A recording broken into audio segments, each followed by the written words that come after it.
All right, friends, looking at our second entry into our X guard, which is going to lead into our triangles, our sweeps, and our triangles. Okay, so again, initially going in, we like the legs crossed here. I scoot in, I get my legs between his legs. Ideally, I want to get to an overhook here and around the neck. I can also be under the body here too. I can also go double underhooks here too. So initially there's going to be, it's not like you're just going to walk in and do that initially. You're going to have a little bit of a battle. So he might fight me here for a sec here. I start to fight, I get one in, keep going, get my second one in. Now when I'm going in here, if I'm going to go double underhooks here, I still need to keep him away from me a little bit so I have some space in here. So you'll notice that when I go in here, I'm using my head. So if he tries to push into me here, my head creates that space so that I can set up those underhooks here. See how that works? So watch, battle again with me. See how he's fighting. Use that head here, fight my way in. Once I get in here, I'm gonna lock my palms together. Thumbs on top. It's gonna be a gable grip, just like that. So here's my gable grip. And I'm using my head right now so that I can move my hips back if I want, forward if I want. Back, forward. I don't want to be over here where I get the threat of a guillotine or anything weird like that. So I keep my head at the midline of his body, right on that origin logo. So right here. And I can pull in here to get him off balance too, okay?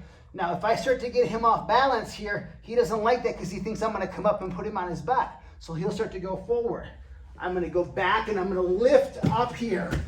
I frame underneath his body here. My legs are still in that nice X.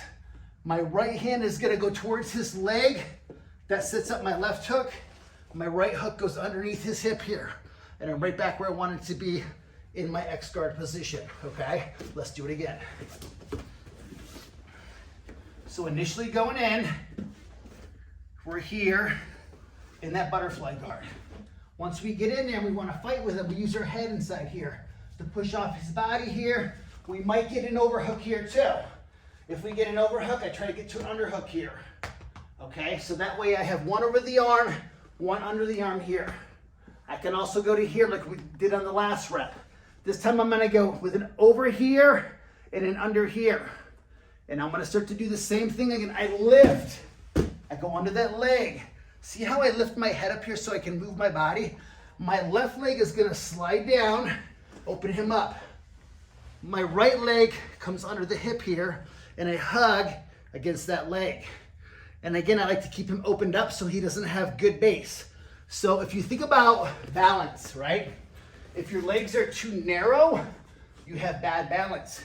But when your legs are too wide, you also have bad balance. So the idea with this X guard is to open those legs up and give him really bad balance so we can disrupt that posture. Okay, so initially going in, we're doing our hand fighting here. We might get into double underhooks here. We might be over and under here. I'm gonna go back to double under again this time. Now when I go to scoot back, I move my butt towards his body. So my butt's back here. I pull myself in closer here. And I lift with my arms, but primarily with my legs. And remember, crossing them like this, the legs like this, gives you better structure, which makes it easier to lift them up. And that's what we want, easier. So I come forward, I pull into his armpits and I kick him forward here. That puts him on top of my body. My hands can stay right here to kind of keep him up.